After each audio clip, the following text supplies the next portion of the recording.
जय संविधान, जय भीम, महात्मा गांधी की जय, गोडसे मुर्दाबाद।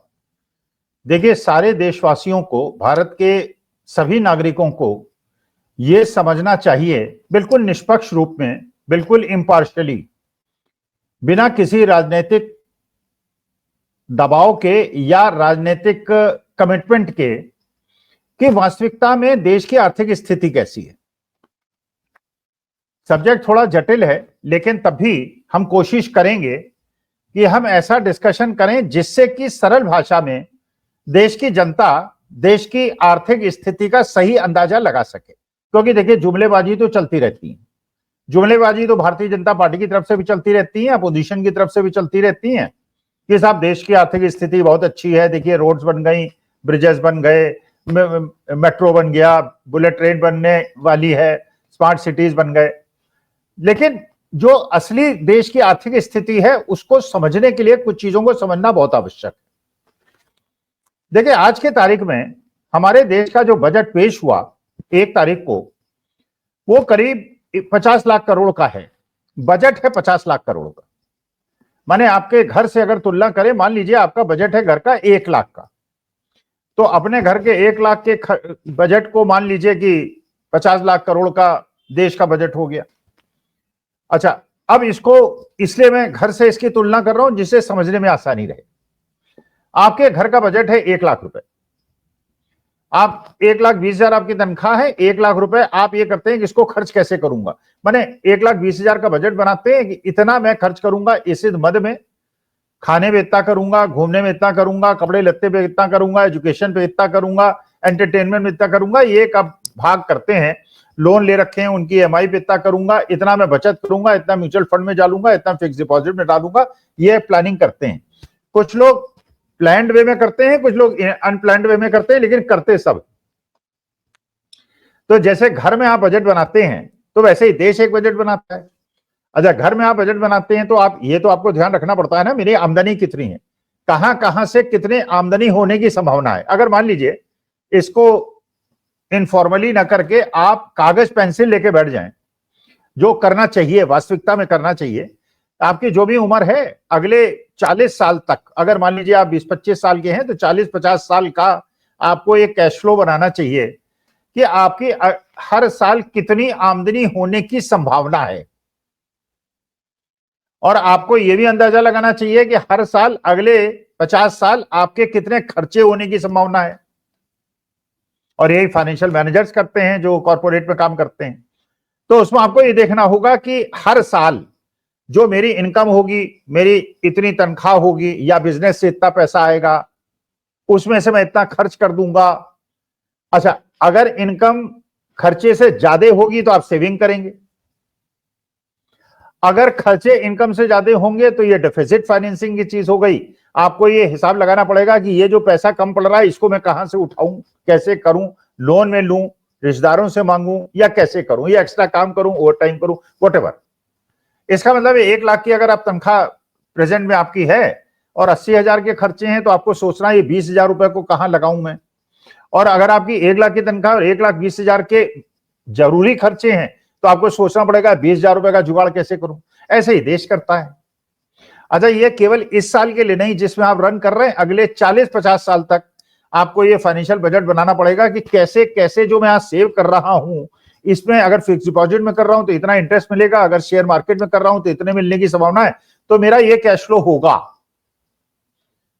और ये मेरे खर्चे होंगे, तो ये सरप्लस होगा, ये डेफिसिट होगा। तो ये मान के कि भाई अगर मेरे घर के खर्चे ज्यादा हो रहे हैं तो मुझे जुगाड़ कुछ ना कुछ करना पड़ेगा खर्चे को चलाने के लिए, और इनकम ज्यादा हो रही है तो मुझे सोचना पड़ेगा कि इस पैसे को मैं कहां लगाऊं, कहां इन्वेस्ट करूं। ऐसे ही देश करता है। अब ये सोचिए, देश की परिवेश में हमारी टोटल 50 लाख करोड़ का अगर बजट है और हमारा करीब करीब 196 लाख करोड़ का लोन है।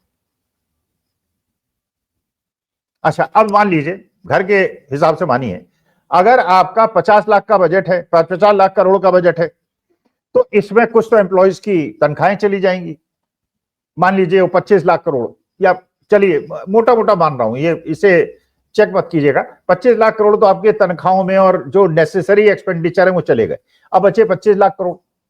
इस 25 लाख करोड़ में आपको अगर आपको कोई लोन नहीं ले रखा है और कोई इंटरेस्ट और प्रिंसिपल उसका नहीं देना है, तो इस 25 लाख करोड़ को आप रेलवे को देंगे या डिफेंस को देंगे या एग्रीकल्चर को देंगे या एजुकेशन को देंगे या मेडिकल सिस्टम को देंगे, तो 25 लाख की तनख्वाहें होंगी और 25 लाख करोड़ आप बजट में बताएंगे कि हम इस मत पे खर्च करेंगे। लेकिन अगर आपको लोन आपने ले रखे हैं तो लोन तो इसी पैसे से आपको देना है वापस, प्रिंसिपल और इंटरेस्ट इसी पैसे से देना है। जैसे घर के अंदर आमदनी आपकी 1 लाख की है, खर्चा 80,000 रुपए का, लेकिन अगर 1 करोड़ का लोन है जिसमें 2 लाख रुपए महीने की आपको किस्त देनी है, तो 2 लाख की महीने की किस्त तो आप इसमें देंगे, वरना डिफॉल्टर हो जाएंगे, बैंक आपको धर पकड़ेगा।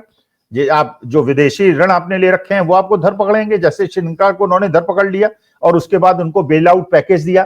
तो जो भी देश की आर्थिक स्थिति खराब होती है और लोन को वापस नहीं कर पाता है, वो डिफॉल्टर बन जाता है और उसको बेल आउट पैकेज देना पड़ता है उन लोगों को जो लेंडर्स होते हैं। ठीक है ना, तो वही स्थिति हमारी आपकी है।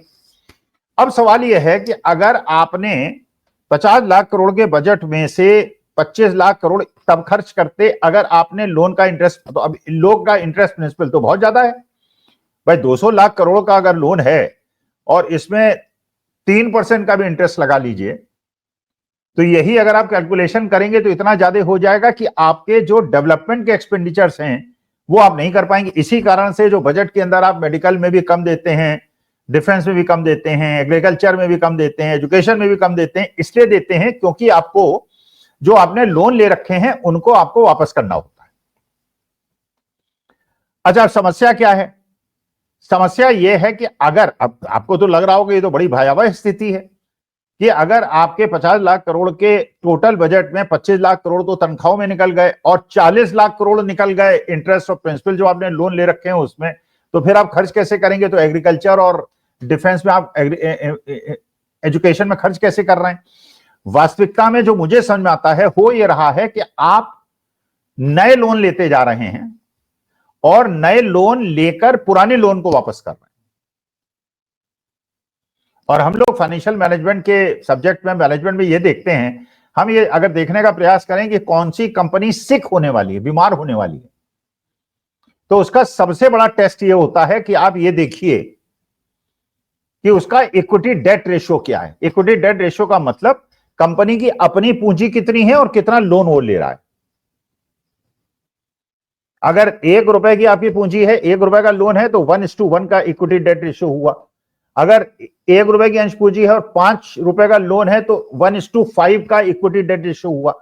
तो जैसे जैसे, अच्छा, वो कंपनी ज्यादा सुरक्षित मानी जाती है, वो देश ज्यादा आर्थिक रूप से संपन्न माने जाते हैं जिनकी इक्विटी डेट रेशियो कम होती है, और इक्विटी डेट रेशियो बढ़ती जाती है। इसका माने आपको क्योंकि लोन का पेमेंट करना है, इसलिए आपकी आर्थिक स्थिति खराब होती जा रही है।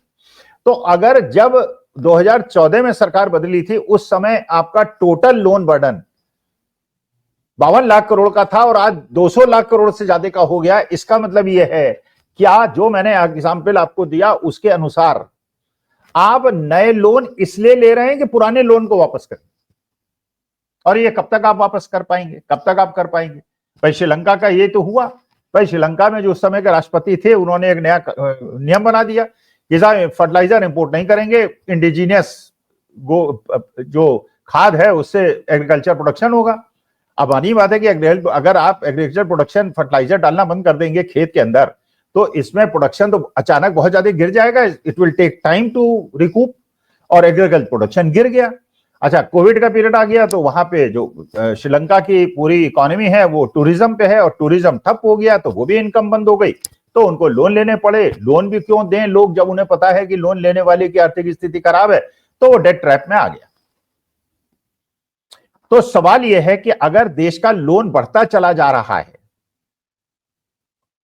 अच्छा, एक चीज और समझने की आवश्यकता है कि अगर लोन बढ़ता जा रहा है, एक्सटर्नल लोन बढ़ता जा रहा है, फॉरेन करेंसी लोन बढ़ता जा रहा है और रुपया कमजोर होता जा रहा है, तो ये और ज्यादा भयंकर स्थिति है। मैं एग्जांपल लेता हूं कि मान लीजिए आप कोई इंडस्ट्रियलिस्ट हैं, आप एक तो भारतीय बैंक से लोन ले सकते हैं, एक विदेशी संस्था से लोन ले सकते हैं। अगर भारतीय बैंक से आप लोन लेंगे तो आपको 9-10% का इंटरेस्ट देना पड़ेगा। अगर आप विदेशी लोन लेंगे तो आपको 4-5% का लोन देना पड़ेगा, क्योंकि जो विदेशी ऋण होते हैं, क्योंकि बाकी देशों में इंटरेस्ट रेट बहुत कम है, अमेरिका, जापान, जर्मनी, फ्रांस, तो वहां पे जितने भी सोर्सेज ऑफ फंड्स हैं उसके हिसाब से 4-5% की कॉस्ट आती है। तो अगर आपने बाहर से लोन ले लिया, जो ये दिख रहा है कि आपने लिया, इसलिए लिया कि इंटरेस्ट रेट कम है, लेकिन लोन तो आपने लिया था 1 लाख रुपए का 4% पे। लेकिन अगर आपका रुपया कमजोर हो गया और 60 रुपए का रुपया 87 रुपए का हो गया, तो जो 1 लाख का लोन लेना पड़ा था वो लोन बढ़ के अब 1 लाख से 1,60,000 हो गया। तो आपको जो 4% का इंटरेस्ट देना वो 1 लाख पे नहीं देना, 1,60,000 पे देना, और जो आपको मूलधन वापस करना है वो भी 1,60,000 का देना। तो जैसे जैसे आपका करेंसी वीक होता जाएगा, वैसे वैसे जो आपने बाहर से लोन लिए हुए हैं वो बढ़ते चले जाएंगे और आप डेट ट्रैप में फंस जाएंगे। अब इस डेट ट्रैप से बचने का क्या तरीका है? भाई, डेट ट्रैप से बचने का तरीका तो मात्र एक है कि आप अपनी इनकम को बढ़ाइए। जैसे मैंने आपके घर का एग्जाम्पल दिया था कि घर के अंदर आपका अगर खर्चा 1 लाख रुपए का है और तनख्वाह 80,000 रुपए की है, तो तनख्वाह 1 लाख की है और खर्चा 1,20,000 का, तो 20,000 का जुगाड़ तो आपको करना पड़ेगा, या लोन लेना पड़ेगा, या मेहनत ज्यादा करनी पड़ेगी, या ओवर टाइम करना पड़ेगा। तो अगर आप इस एडिशनल लोन को उठाने के लिए अपनी इनकम को बढ़ाइए, माने अपने प्रोडक्शन को बढ़ाइए, अपनी जीडीपी को बढ़ाइए, तब तो आप लोन वापस कर पाएंगे। आपने लोन तो ले लिया अपनी इंडस्ट्री के लिए। जैसे एक श्रोता दर्शक ने मुझसे पूछा कि मेरी साहब 3.5 लाख रुपए महीने की आमदनी है, लेकिन मैं तो बड़ी परेशानी में हूं, मैंने तो 5 करोड़ का लोन ले रखा है। तो मैंने उन्हें उसी कमेंट में ये टिप्पणी करके बताया, मैंने कहा आपकी आमदनी 3.5 लाख नहीं है। अगर आपको 5 लाख की किस्त देनी है तो 3.5 लाख की आमदनी नहीं है, आप 1.5 लाख के डेफिसिट में हैं। और आज के तारीख में किसानों के साथ वही हो रहा है, लोन लेता जा रहा है, डेट ट्रैप में आता जा रहा है, जो भी प्रोडक्शन होता है उसमें अपना मूलधन और ब्याज वापस दे देता है और लोन बढ़ता रहता है, और वो अपना जीवन जो है वो उधार पे अपना जीवन जी रहा है। तो ऐसी स्थिति देश के लिए अंदर हो तो आपकी जीडीपी बढ़नी चाहिए। लेकिन अगर आपकी जीडीपी नहीं बढ़ रही है और लोन बढ़ रहा है और रुपया कमजोर हो रहा है, तो ये तो आर्थिक रूप से आप समझ गए होंगे बहुत ज्यादा भयंकर स्थिति है।